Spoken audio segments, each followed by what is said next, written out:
Olá, o meu nome é Ana Cláudia Dias e o meu assunto é arquivologia. E hoje eu quero estudar com vocês algumas questões relacionadas a esse tema. Vamos à primeira questão? A questão diz o seguinte: o CONARC, na resolução número 14, estabelece que Código de Classificação de Documentos é um instrumento de trabalho utilizado para classificar todo e qualquer documento produzido ou recebido por um órgão no exercício de suas funções e atividades. Em uma instituição arquivística, onde é utilizado o Código de Classificação de Documentos de Arquivo para a administração pública, realiza-se uma classificação a partir da classe geral 070, Comunicações. Serviços postais. Dentro de serviços postais, serviço de entrega expressa. Dentro de serviço de entrega expressa, nacional e internacional. Subordinado no mesmo nível de serviço de entrega expressa, serviço de malote, transportes e entrega de correspondência agrupada, malote. No mesmo nível subordinado, mala oficial. E no mesmo nível, outros serviços postais. Daí, a alternativa diz o seguinte, pede para você estabelecer dentro da classificação desse Código de Classificação de Documentos de Arquivos para a Administração Pública, a estrutura. Bom, senhores, é importante que você saiba algumas coisas sobre essa situação, sobre essa questão. Primeiro, em relação ao CONARC. Quem é o CONARC? O CONARC é o Conselho Nacional de Arquivos. E o CONARC, ele estabelece as diretrizes para o que a gente chama de Política Nacional de Arquivos. Então, ele estabelece as regras para o funcionamento tanto dos arquivos públicos quanto dos arquivos privados. Dentre essas orientações dadas pelo CONARC, que o seu edital coloca, orientações do Conselho Nacional de Arquivos, tem duas orientações bem específicas. Uma relacionada à nossa tabela de temporalidade de documentos, que é um instrumento da avaliação, da destinação do prazo de guarda. E a segunda orientação, que trata da classificação, que trata do nosso plano de classificação. Tá certo? Então, se a prova disser assim para o senhor, Código de Classificação de Documentos de Arquivo para a Administração Pública, é essa aqui estabelecida pelo CONARC, através dessa resolução de número 14. É um anexo enorme, de 200 folhas, mas o senhor não precisa decorar isso não, é só você saber como é que funciona a estrutura, tá certo? É uma coisa bastante simples. O que acontece? Bom, esse CONARC, o que ele fez? Ele fez uma adaptação da classificação decimal que é utilizada nas bibliotecas para ser utilizada no arquivo. E como é que ele fez essa estrutura? Ele estabeleceu assim, da classe 000, ele estabeleceu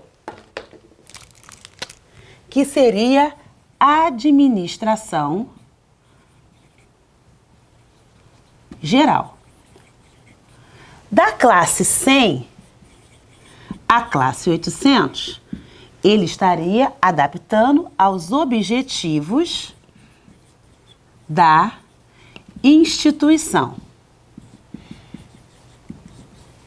E a classe 900 seria a classe das generalidades, a classe do outros. Então, ele fez essa adaptação da classificação decimal para ser utilizada nos arquivos.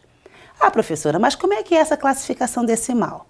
A classificação decimal é uma classificação muito interessante, porque, na verdade, ela divide o conhecimento humano em 10 classes. E dessas classes, em mais 9 divisões de classe e 9 divisões de classe. Ela é uma classificação bastante limitada e com muitas regras. Bom, como é que eu resolvo a questão? Muito bem, ela está dizendo que a classe 070 é a classe das comunicações, certo? E você está observando aqui que serviços postais, então, se é a partir dessa classe, serviços postais estaria dentro da classe comunicações. Concorda comigo? Ah, professora, tudo bem. Até aí tá ótimo. Beleza. Então, se 070 é uma classe geral, ele está te dando essa informação, certo? Certo. Se está dentro de uma classe geral, então, o que pode estar subordinado dentro de uma classe geral? Como é que seria a subordinação? Seria assim, olha. 0, 7, 1. Tá certo? Bom, então, dentro da minha classe 070, eu tenho uma classe 071. Beleza? Tranquilo por enquanto? Até aí tudo bem. Como é que eu digo que serviços de entrega está dentro dos serviços postais? Como eu subordino? Bom, então, vamos pensar assim, 071.1, certo? Beleza? Tranquilo. Tranquilo, professora, tá tudo ótimo. Beleza. Agora, vamos observar. Nacional e internacional estão no mesmo nível subordinado a serviços de entrega expressa, certo? Certo. Se fosse uma classificação duplex, que é uma classificação livre, né, ilimitada, que você lembra que a gente conversou sobre isso, a beça? Seria o quê? 71.1.1, não é assim? É. E o duplex, pode ser isso? Não, porque eu tenho restrição, eu tenho limitação. Então, ó, no esquema duplex, 071.11 e 071.12. Tá certo? Estão percebendo? Então, eu estou dizendo na minha estrutura que serviços postais, serviço de entrega expressa, que é 071.1. Então, eu tenho dentro do 071.1 o 11 e o 12, certo? Beleza. Agora vamos observar a estrutura, porque eu tenho que colocar exata expressão do que está sendo colocado para mim na questão, tá certo? Serviços de entrega, serviços postais, malote e outros serviços postais estão no mesmo nível, certo? Certo. Então, se esse é o 0.71.1, esse vai ser o quê? Desconfiam? Claro, professora. 071.2. Beleza? Beleza. E agora? Malote oficial. Mesmo nível, 071.3. Tranquilo? Beleza. E agora, outros serviços postais? Como é que vai ser colocado? Será que é o 4? Não, senhores. Quando eu tenho outros assuntos, as classes das generalidades, eu tenho a classe 900. Então, outros vai ficar como? 071.9.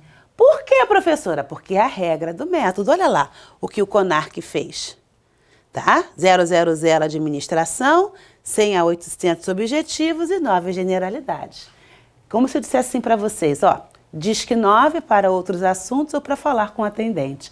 Você nunca mais vai esquecer disso, tá? Mas atenção, isso só acontece no método decimal. Quando eu tenho isso aqui, ó, Código de Classificação de Arquivo para Administração Pública. Isso aqui é baseado nas resoluções do CONARC, nas orientações do CONARC. É o que está dito no seu edital. Beleza? Vocês entenderam? Então vamos verificar qual seria o gabarito? Será que tem? Opa, tem sim, letra C de casa. Olha lá, ficou até bonitinho, ó. 1, 11, 12, 2, 3 e 9. Beleza? Você acertou?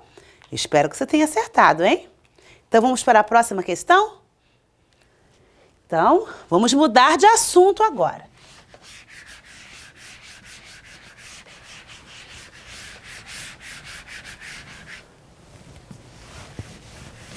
Agora a questão está falando, idades de arquivo. Vamos lá. 58. Dentre as atividades características da idade permanente do arquivo, podemos destacar. Vamos lá. Letra A, arranjo, conservação, referência, diagnóstico e conferência. B, arranjo, descrição, publicação, conservação e referência. C, descrição, conservação e referência, avaliação e classificação. E letra D, descrição, publicação e referência, diagnóstico e classificação.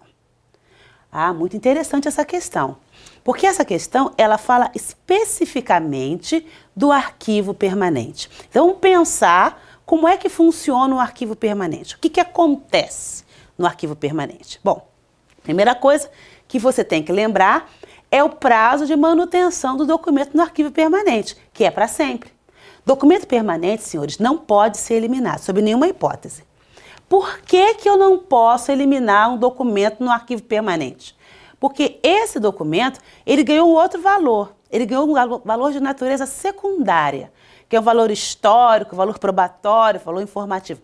Quem falou isso? A Lei 8.159, que é a Lei dos Arquivos. Tá? Então, ela te disse isso. Então, você já sabe que o documento nessa idade de arquivo você não elimina, sob nenhuma hipótese. Tá? A lei diz, inclusive, que eles são inalienáveis e imprescritíveis. Pronto, informação fundamental para os senhores. Agora, vamos pensar. Se esse documento é inalienável e imprescritível, se eu não elimino, se ele tem valor histórico, chegou o momento, então, que eu vou trabalhar muito mais essa informação que está contida nesse documento. Concorda comigo? Beleza. Então, estamos aqui alinhados no pensamento. Então, vamos observar aqui. O que é que eu vou fazer? Quais são as atividades que eu posso fazer para estabelecer uma melhor estrutura do meu arquivo permanente? Primeira característica da idade permanente é você fazer a sua estrutura de arranjo. O que é o arranjo, professora? O arranjo é a própria estrutura do arquivo, que pode ser feita de duas maneiras. De maneira funcional ou estrutural. Como assim, professora? Ora, quando você tem um arquivo permanente, você vai trabalhar mais essa informação. Você vai dividir o seu fundo arquivístico, lembra desse termo? Pois é, em série documental, em subsérie documental. Você vai criar essa estrutura, itens documentais, unidades de arquivamento, tudo isso. Por quê? Você vai trabalhar melhor essa sua informação. Estão percebendo? Outra coisa também muito importante que você tem no seu arquivo permanente é uma estrutura, uma descrição muito mais detalhada dessa distribuição que você fez do seu fundo arquivístico. E essa descrição, senhores, vai culminar na elaboração dos seus instrumentos de pesquisa. O que são os instrumentos de pesquisa? Os senhores lembram? São os catálogos, os guias, os índices que você vai produzir para disponibilizar essa informação para o seu usuário da melhor maneira possível. Estão entendendo? Segunda característica importante. Tá? Então, olha só quanta coisa que a gente faz no arquivo permanente. Você vai referenciar esses seus documentos, criar links entre um fundo arquivístico e outro, fazer índices remissivos, tudo isso você faz no arquivo permanente. Por quê? Porque você tem tempo para trabalhar com essa informação melhor. Estão percebendo? Você publica esses instrumentos de pesquisa. Tá certo? E um último item importantíssimo. Qual é o prazo de guarda do documento permanente? Ouvir para sempre? Ah, ouviu para sempre. Então, como é que deve ser a conservação desse documento? Nossa! É quase um esquema de guerra, tá? Esquema de arquivo nacional. Umidade relativa do ar, temperatura, por quê? É para sempre. Para sempre. E outra coisa, eu vou colocar mais um elemento para você aqui, para facilitar o seu entendimento. Ó, migração de suporte. Nossa, documento tá frágil, tá muito frágil. Documento tá ali, fibra fininha. Pessoa quer consultar, o que você faz? Microfilma, digitaliza para providenciar o acesso à informação às pessoas. Estão percebendo, senhores? Beleza. Então vamos olhar aqui. Depois disso tudo, qual seria o gabarito? Vamos lá olhar.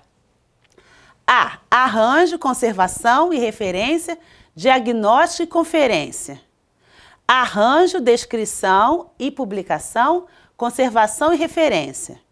Descrição, conservação e referência, avaliação e classificação. Descrição, publicação e referência, diagnóstico e classificação. Então, senhores, olha lá. Gabarito só pode ser letra B.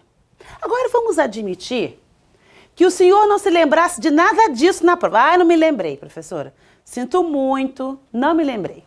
O que você vai fazer? Primeiro, vamos pensar nas alternativas, né? Ah, achei uma coisa. Ó, avaliação. Eu posso ter avaliação no arquivo permanente?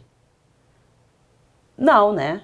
O arquivo permanente é resultado da avaliação que eu já fiz no arquivo corrente, no arquivo intermediário. Então, isso não pode ser, tá certo? Então, essa alternativa você já eliminou. Agora, vamos aqui olhar. Eu posso ter classificação no arquivo permanente?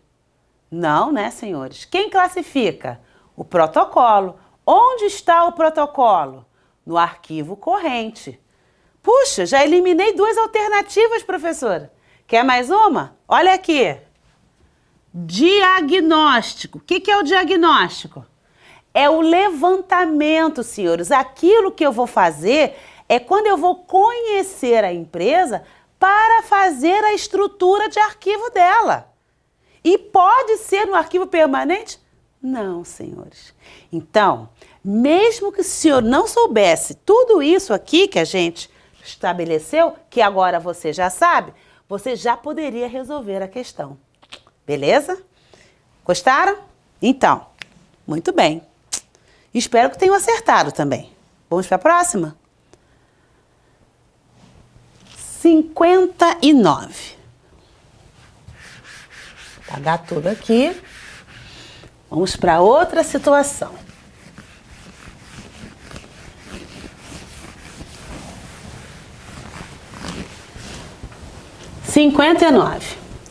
A rotina de destinação é uma das mais significativas do arquivo. Então, vamos sublinhar, vamos aprender uma coisa. Encontrei uma palavra importante na minha questão. Vamos sublinhar logo, né? Essa aqui é uma palavra muito importante. Né? Dessa maneira, indique em quais fases do ciclo vital dos documentos ela está presente. Caramba, que questão bonita, né, senhores? Gostaram? Bom, então vamos lá. Rotina de destinação. Vamos pensar assim. Primeiro, quais são as fases do ciclo vital dos documentos? Do ciclo documental? Ah, então, corrente, intermediário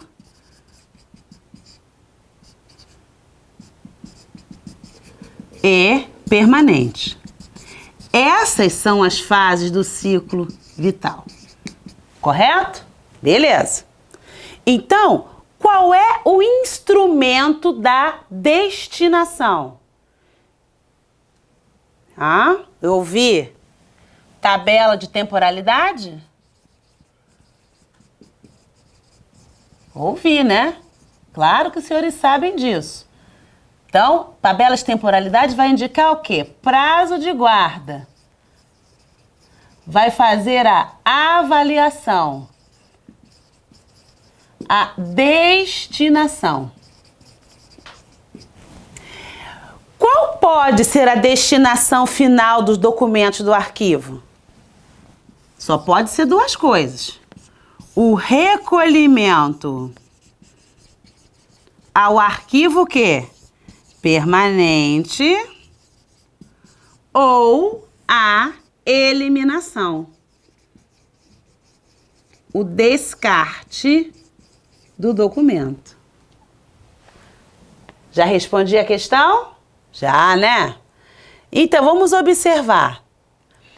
Eu posso ter destinação no arquivo permanente? Não. Por quê? Ele vai ser o quê? O destino. Bom, se eu não tenho destinação no arquivo permanente, porque ele é o destino, né? Então, quais idades que eu posso ter essa tal destinação? Vamos pensar? Eu posso eliminar o documento aqui nesse arquivo percorrente?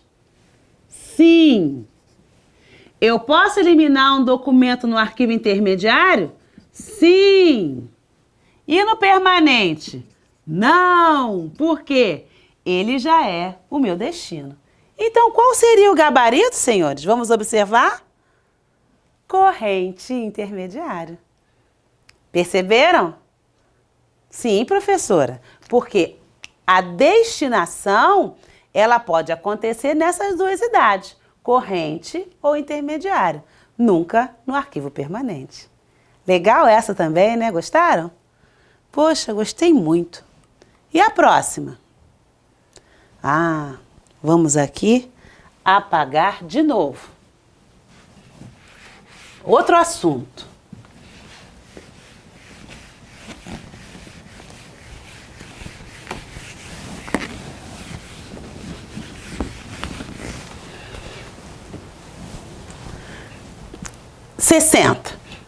É o conjunto de documentos produzidos e recebidos por órgãos públicos, instituições de caráter público ou entidades privadas, em decorrência do exercício de atividades específicas, bem como por pessoa física, qualquer que seja o suporte da informação ou a natureza dos documentos. Senhores, isso aqui está muito mole, né? Conjunto de documentos produzidos ou recebidos. Né? E isso caracteriza o quê? A única casa de informação, o único órgão de documentação que produz os documentos, que começa a funcionar. Qual é, senhores? Arquivo. Atenção, marquem essa definição. Essa definição de arquivo é a que está na Lei 8.159, de 1991, que é a Lei dos Arquivos. Essa lei dispõe sobre a Política Nacional de Arquivos Públicos e Privados. Tá legal? E no seu edital tá assim, legislação arquivística. Senhores, vocês não podem ir uma prova de concurso sem ler essa lei. Beleza? Tranquilo. Tá ótimo, professora. Continua. E agora? 61. O que diz? De acordo com a Lei de Acesso à Informação, 12.527, presta atenção nisso, que é a outra lei arquivística. Os órgãos e entidades do poder público devem informar sobre a tramitação interna dos documentos e protocolizar requerimentos de acesso a informações. Essa é uma atribuição da seguinte unidade administrativa, tá? De acordo com a Lei 12.527, que você já sabe que é a Lei de Acesso à Informação, que é a lei que estabelece graus de sigilo, né, para o documento. Ela disse que todo mundo tem direito de receber dos órgãos públicos informações que lhe dizem respeito, ressalvadas aquelas cujo grau de sigilo seja imprescindível à segurança do Estado e da sociedade. A Lei 12.527, ela estabeleceu, né, que como, o que, quem e quanto tempo são mantidos esses documentos, e é uma lei que você não pode deixar de ler para ir a uma prova de concurso, tá? Mesmo que eu não tenha o número da lei, se tiver lá natureza do assunto do documento de arquivo, está relacionado aqui, você não pode deixar de ver, beleza? Bom, então, qual foi o órgão, então, criado pela 12.527 para receber, para protocolizar e para dar andamento, para informar o andamento dessas solicitações, desses requerimentos de informação? O órgão é o SIC, é o Serviço de Informação ao Cidadão. Tá legal? É importante que você observe essa situação, o nome desse órgão. Beleza? Outra coisa que é legal de você saber sobre a categorização de sigilo, quais as categorizações de sigilo que essa lei estabeleceu. O documento sigiloso, ele está classificado hoje como ultra secreto, secreto e reservado, de acordo com a Lei 12.527 de 2011. Beleza, senhores? Tá tranquilo? Ficou bom para vocês? Muito bem. E a próxima questão está ligada à classificação do documento. O que está escrito ali? Vamos lá. Carta de convocação, minuta, filme e livro são, respectivamente, exemplos de, vamos lá, A, forma, formato, gênero, tipo e espécie. B, suporte, formato, espécie, gênero e tipo. C, espécie, tipo, forma, suporte e formato.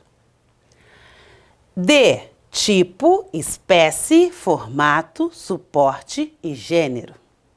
Professor, o que é isso? Pois é. Então, essa é a classificação do documento. Primeiro tem que saber o que é documento, né? É registro de uma informação. Como é que esse documento pode ser classificado? Então, vamos colocar aqui. Eu tenho o gênero, que é a representação do documento no suporte. Eu tenho a espécie, que é o motivo que me levou a produzir um documento. Eu tenho um tipo, que é espécie mais caracterização do documento. Eu tenho o formato, que é a técnica que eu utilizei para produzir aquele documento. E eu tenho a forma, que é o estágio de preparação do meu documento. Quando eu falo gênero, que é a representação no suporte, eu posso ter o quê? Ora, eu posso ter um documento textual. O que é um documento textual? Tudo aquilo que é manuscrito, que é impresso, tá? Isso é um documento textual, papel, suporte. Eu tenho o documento cartográfico. O que é um documento cartográfico? Cartográfico é tudo que é uma representação geográfica, um mapa, uma planta, né? Eu tenho documentos sonoros. O que é o documento sonoro? Aqueles que só tem som, né? Uma fita audiomagnética. Eu tenho documentos iconográficos. O que é o iconográfico? É uma imagem estática. O que é? Uma fotografia, um slide, tá certo? Eu posso pegar esse documento e colocar movimento nele, não posso? Então, o que eu tenho? Um filme, né? Então, o filme é o suporte. Se eu tenho, por exemplo, um documento micrográfico, o que é isso, micrográfico? É todo aquele que é resultado do procedimento da microfilmagem. E o que eu tenho ali no micrográfico? Ah, eu tenho a ficha, eu tenho o rolo, eu tenho a jaqueta. Então, o gênero é representação no suporte. Então, vamos colocar aqui como um gênero, vou botar aqui um filme. Pronto. E a espécie? O que é a espécie? É o aspecto formal. É o que te levou a produzir um documento. Então, assim, se você vai fazer uma correspondência, você faz o quê? Faça uma carta, professora. Carta é o quê? Espécie. Ato de correspondência. Ah, estou numa reunião, quero formalizar o que está dito naquela reunião. O que eu faço? Ah, uma ata. Ata é o quê? Espécie. Tá certo? Então, vou colocar aqui 2 exemplos. Eu tenho carta e eu tenho ata. Beleza para você? Tá joia, professora.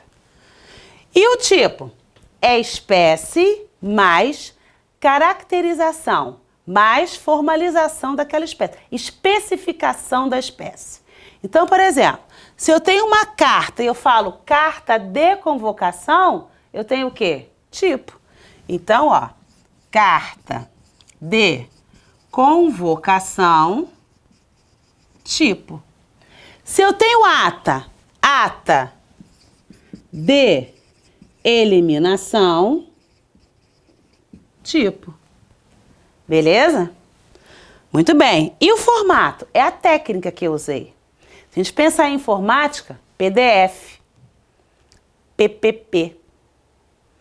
E se pensar em documento físico? Ah, aí eu tenho o livro. Eu tenho a ficha. Eu tenho o caderno.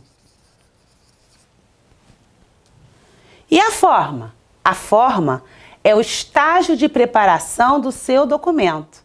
Tá certo? Se eu tenho a forma, olha aqui. Como é que está o documento, professora? Ah, é uma minuta. É um rascunho. É uma cópia. Beleza? Já perceberam? Ah, que bom! Olha a sugestão que eu vou dar para você. Se aparecer isso na sua prova, começa sempre pelo tipo, tá?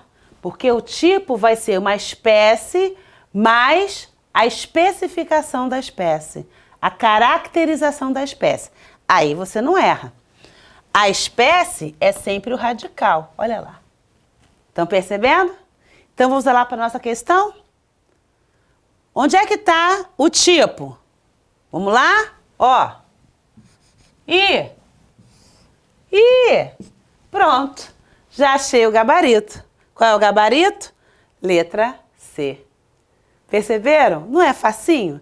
Então, olha, continuem estudando, viu? Então, eu espero ter ajudado e que vocês tenham aprendido bastante. Até a próxima!